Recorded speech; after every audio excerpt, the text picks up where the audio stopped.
하나님의 말씀은 시편 138편 말씀입니다. 구약 903페이지에 있는 시편 138편의 말씀, 우리 1절부터 8절까지 한 목소리로 읽도록 하겠습니다. 내가 전심으로 주께 감사하며 신들 앞에서 주께 찬송하리이다. 내가 주의 성전을 향하여 예배하며 주의 인자하심과 성실하심으로 말미암아 주의 이름에 감사하오리니 이는 주께서 주의 말씀을 주의 모든 이름보다 높게 하셨음이라. 내가 간구하는 날에 주께서 응답하시고 내 영혼에 힘을 주어 나를 강하게 하셨나이다.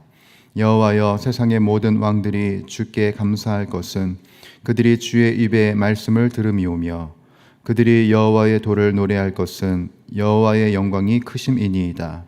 여호와께서는 높이 계셔도 낮은 자를 굽어 살피시며 멀리서도 교만한 자를 아심이니이다.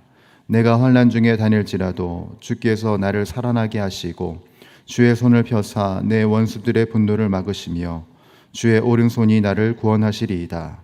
여호와께서 나를 위하여 보상해 주시리이다. 여호와여, 주의 인자하심이 영원하오니 주의 손으로 지으신 것을 버리지 마옵소서. 아멘. 오늘 우리가 보고 있는 시편 138편은 다윗의 시로 기록되어 있습니다. 개역 개정 말고 새번역 성경으로 보게 되면 이 시편 138편에 소제목이 붙어 있는데 그 소제목이 어떤 거냐면 온 마음으로 주님께 찬양드리어라 라고 되어 있습니다. 즉 이 시편에는 우리가 온 마음으로 주님께 찬양을 드려야 할 이유들에 대해서 설명하고 있다고 해도 과언이 아닙니다. 성경은 우리에게 하나님을 찬양할 것을 명령하죠. 명령이라는 것은 해도 그만, 안 해도 그만이 아니라 반드시 해야 하는 것을 명령하는 겁니다. 다만 우리에게 찬양을 강제하고 강요하는 차원의 명령이 아니라 우리의 삶에 주님이 허락하신 찬양의 이유가 반드시 있으니 우리들은 그것을 찾아내고 누릴 수 있어야 한다는 의미에서 명령을 내리고 계시는 것입니다. 여러분, 우리의 인생에서는 참 낙담된 일이 많고 어려운 일들이 많습니다. 특히나 요즘과 같은 겨울일 때, 그리고 연말일 때 우리들의 몸과 마음은 움츠러들죠. 이 추위 때문이기도 하지만 연말이 오기까지 변하지 않는 내 모습과 변하지 않는 내 상황으로 인하여서 부정적인 생각들이 올라오게 된다는 것입니다. 그래서 우리들은 참 위축되기 쉬운 때가 아닌가 싶습니다. 그러나 우리가 반드시 기억해야 할 것은 무엇이냐면 우리들의 삶에 주님께서 찬양할 이유를 주셨다는 점입니다.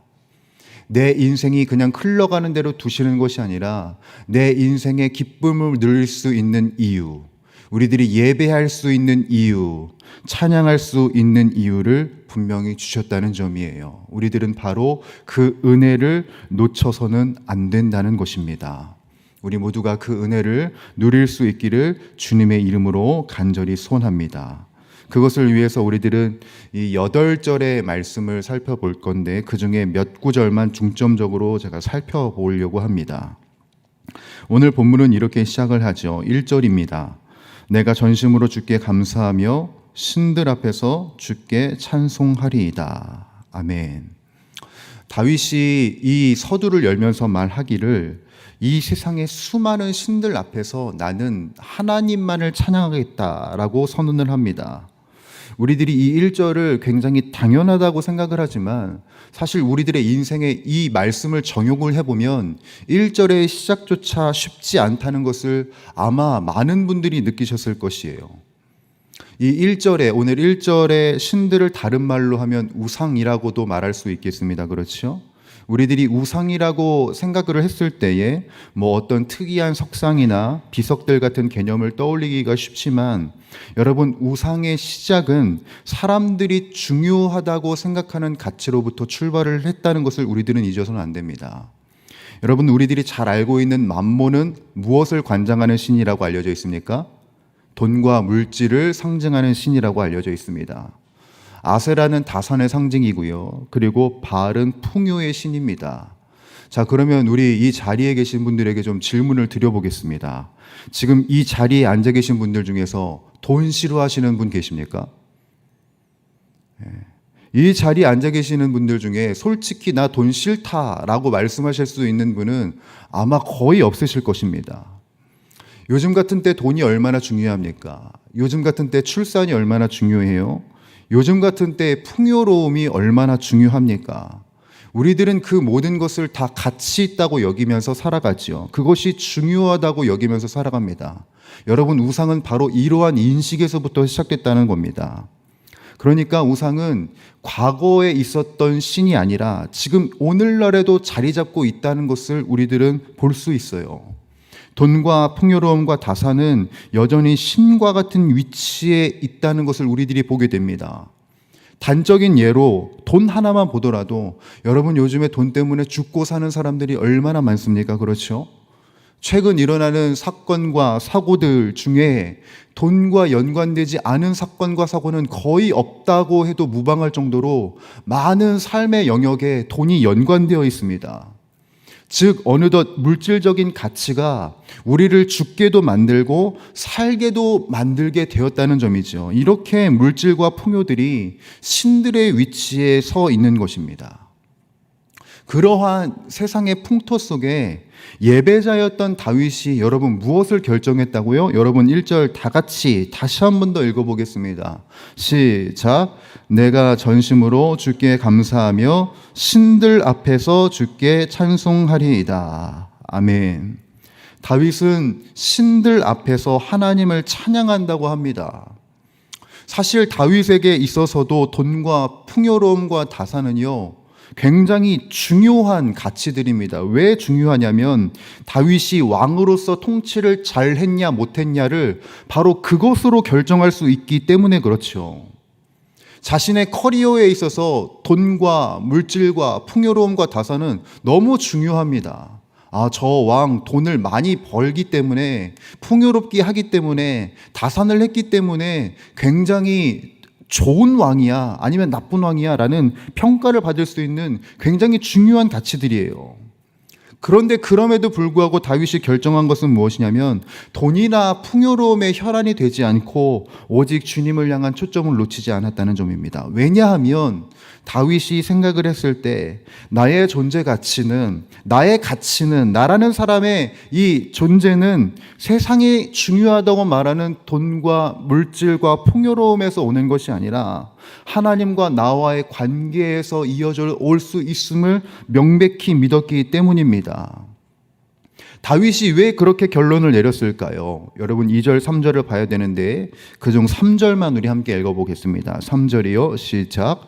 내가 간구하는 날에 주께서 응답하시고 내 영혼에 힘을 주어 나를 강하게 하셨나이다. 아멘. 3절에 나와 있는 간구하는 날을 세 번역으로 보게 되면 부르짖을 때라고 되어 있습니다. 부르짖을 때. 여러분, 우리들은 언제 부르짖습니까? 언제 소리치세요? 내가 힘들 때, 내가 괴로울 때, 내가 슬플 때 부르짖습니다.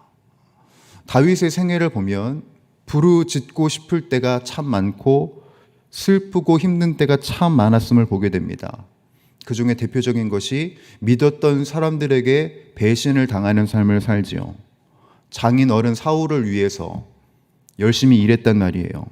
최선을 다했는데 사울이 시기를 해요. 그래서 죽임을 당할 위기에 처합니다.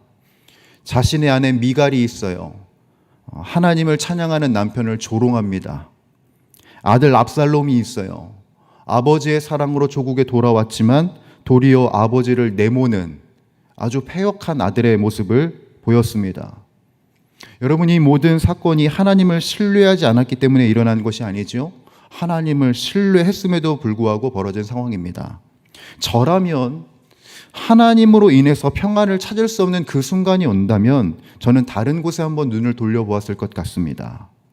돈에, 풍요로움에, 물질에 한번 눈을 돌려보았을 것 같지만 다윗은 변함없이 하나님만을 바라봐요. 그 이유는 분명합니다. 돈과 풍요로움에 부르짖어도 그것들은 다윗에게 평안을 줄 수 없었기 때문이죠. 어쩌면 다윗의 인생에 돈과 풍요로움이 가장 필요한 그때에 그 가치들은 다윗에게 응답을 해주지 않았습니다. 도리어 떠나갈 뿐이었죠. 그러나 하나님은 어떠십니까?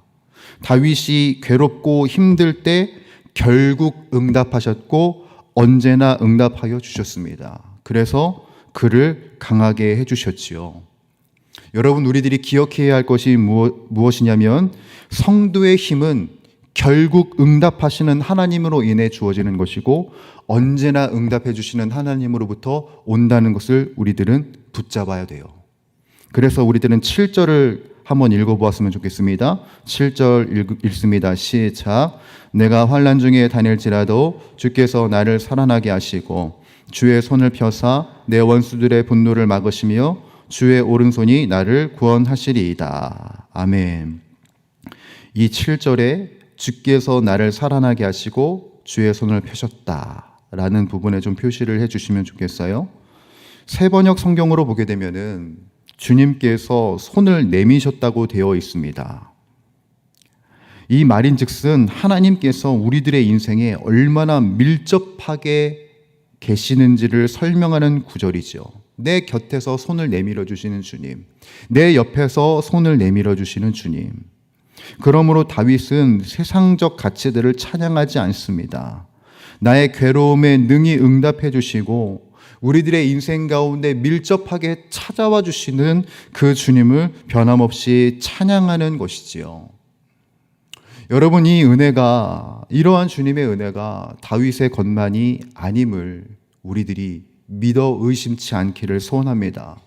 오늘날 우리가 누리고 있고 앞으로도 우리가 누리게 될 은혜입니다. 그러니 저는 바라건대 저와 우리 모두가 이 삶을 살아가면서 가치를 전복시키지 않는 삶을 살았으면 좋겠습니다. 무슨 말이냐면 여러분, 돈을 향해 부르짖는다 하더라도 돈은 우리들에게 손 내밀어 주지 않습니다. 풍요로움을 향하여서 부르짖는다 하더라도 세상의 풍요로움은 우리들에게 손 내밀어 주지 않아요. 그것들은 우리 곁에 오지 않습니다. 우리들이 필요하고 중요하다고 생각하는 그때에 여지없이 떠나고 말 것이에요. 그러나 결국 나를 용납하시고 내게 손 내밀어 주시는 분은 누구시냐면 오직 하나님이십니다. 그 하나님을 우리들은 인정해야 하고 찬양해야 하고 예배해야 하는 것이죠. 그것이 다윗의 태도만이 아닌 이 시대를 살아가는 우리들의 태도가 되어야 하고 다윗의 은혜만이 아닌 우리들에게 주어져 있는 은혜라는 것을 우리들은 염두해야 한다는 것입니다. 말씀을 마무리하면서 제가 묵상한 문장을 읽고 좀 마무리를 해보려고 합니다. 우리들이 찬양을 한다는 행위도 중요하지만 더 중요한 것은 어떤 공간에서 어떤 상황에서 찬양하느냐도 굉장히 중요하다. 왜냐하면 그것이 나의 신앙을 드러내는 것이기 때문이다. 여러분, 2025년의 마무리에 여러분은 무엇을 인정하시고 무엇을 드러내고 계십니까? 내가 찬양하고 열망하는 그 대상은 무엇입니까? 우리가 어떤 상황 속에서도 손을 내미시고 그 무엇보다 위대하신 주님을 고백할 수 있는 우리 한 사람 한 사람이 되기를 간절히 소원합니다. 그러면 어떤 은혜가 있냐면 8절과 같은 은혜가 우리들에게 찾아옵니다. 8절은 이렇게 기록되어 있어요. 여호와께서 나를 위하여 보상해 주시리이다. 아멘.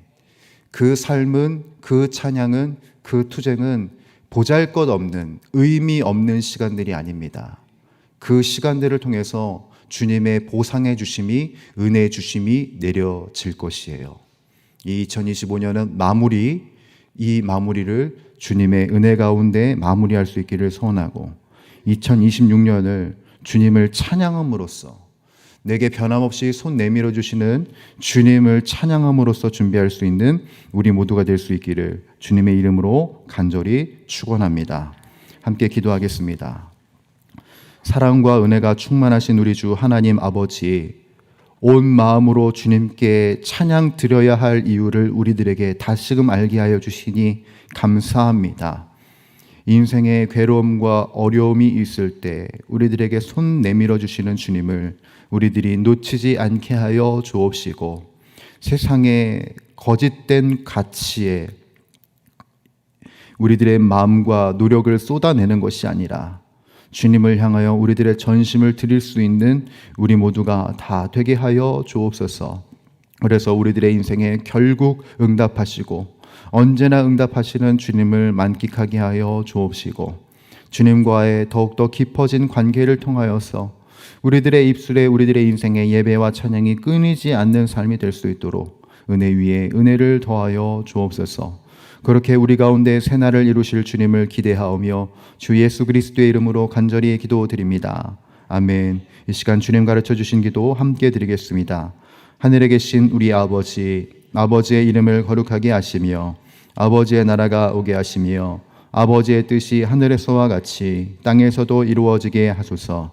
오늘 우리에게 일용할 양식을 주시고 우리가 우리에게 잘못한 사람을 용서하여 준 것 같이 우리 죄를 용서하여 주시고 우리를 시험에 빠지지 않게 하시고 악에서 구하소서. 나라와 권능과 영광이 영원히 아버지의 것입니다. 아멘. 이 시간 우리 함께 기도하며 나가도록 할 때 우리들이 온 마음으로 주님을 찬양할 수 있도록, 우리들이 변함없이 주님을 바라볼 수 있도록 우리들의 머리부터 발끝까지 성령으로 충만케 하여 주옵소서.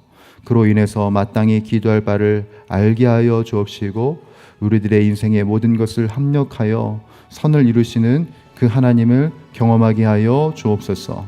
교회를 위하여서 기도할 때 2025년을 마무리하는 우리 교회가 성령 충만, 말씀 충만, 기도 충만하게 하시고 모든 예배마다 하나님의 임재를 경험하고 회복과 부흥이 있게 하여 주옵소서. 그래서 2026년을 온전히 잘 준비하게 하시고 하나님의 새 날을 이루어가는 주님의 몸된 교회가 되게 하여 주옵소서. 우리 세우신 담임 목사님을 위하여서 기도하겠습니다. 우리 담임 목사님에게 성령의 충만함으로 덮어주시옵고 사모님과 그리고 자녀들에게도 참된 평안으로 인도하여 주옵소서. 우리 담임 목사님 말씀을 선포하시고 주님이 맡겨주신 사명을 감당하실 때 영혼이 회복되고 그리고 영혼들이 바로 세워지는 은혜의 역사들이 있게 하여 주옵소서. 모든 부교역자들과 우리 교직원들을 위하여서도 기도해 주시길 바랍니다. 영육 강건케 하시고 맡은 사역들을 충성스럽게 감당하게 하여 주옵시며 우리 모든 교역자들과 교직원들이 한 팀 되어 성령의 9가지 열매 맺는 귀한 사역들 이어가게 하여 주옵소서. 여러분들이 가지고 나오신 기도의 제목들과 연약해져 있는 우리 환우들을 위하여서 우리 함께 간구하며 기도하며 나가도록 하겠습니다. 사랑이 많으신 우리 주 하나님 아버지, 은혜와 평강과 위로를 허락하여 주시는 우리 하나님 아버지를 바라보며 예배합니다. 하나님의 은혜와 하나님의 사랑으로 말미암아 우리들이 주님을 찬양할 이유를 다시금 생각해보게 되어 그리고 우리들의 인생 속에 이루실 주님의 놀라운 은혜로 말미암아 우리들이 예배할 이유를 다시금 생각해보게 됩니다. 하나님 주어주고 맡겨진 삶의 자리에